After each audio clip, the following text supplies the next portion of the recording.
This is a response to Bible Touchstone. I want to talk about the preterist view of the new heavens and the new earth. I know I've left this a long time, but sometimes it takes me a while.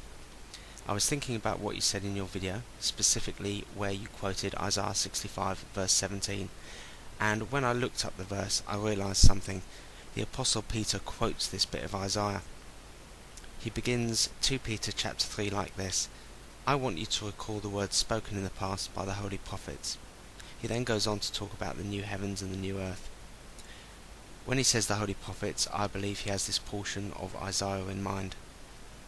I'm sure you agree we interpret the Old Testament in light of the greater revelation of the New Testament, so I want to look at how Peter understands the concept of the heavens and the earth, and specifically if these things are to be taken literally or symbolically. Okay, so we're in 2 Peter 3, and this is interesting because Peter actually talks about 3 separate heavens and earths. The first heaven and earth is the ancient heaven and earth in verse 5. But they deliberately forgot that long ago, by God's word, the heavens existed and the earth was formed out of water and by water.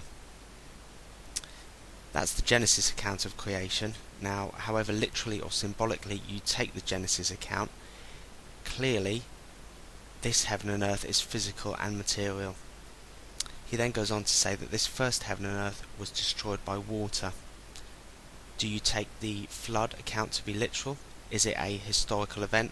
I think so, and I think the author believes so. Next he goes on to the second heaven and earth, the present heaven and earth, in verse 6, and says, by the same word the present heavens and earth are reserved for fire. So in the same way that the first heaven and earth were destroyed by water, this present heaven and earth will be destroyed by fire. Now notice something. By likening the fire to the water, Peter is describing in what sense this present heaven and earth will be destroyed. The earth isn't annihilated and a completely new earth supplied by God. The same earth from before the flood is still with us, but it has been remade. In the same way Peter is saying this earth will be stripped down by fire, and the next earth is essentially this one, but remade new. Do we think Peter is talking literally? Well, he certainly seems to be.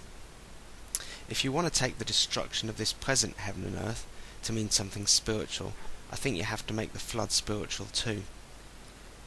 Listen to how Peter talks about the destruction of the earth by fire.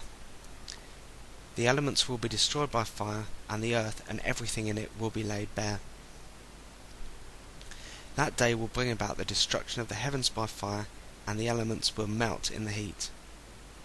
It sounds literal to me.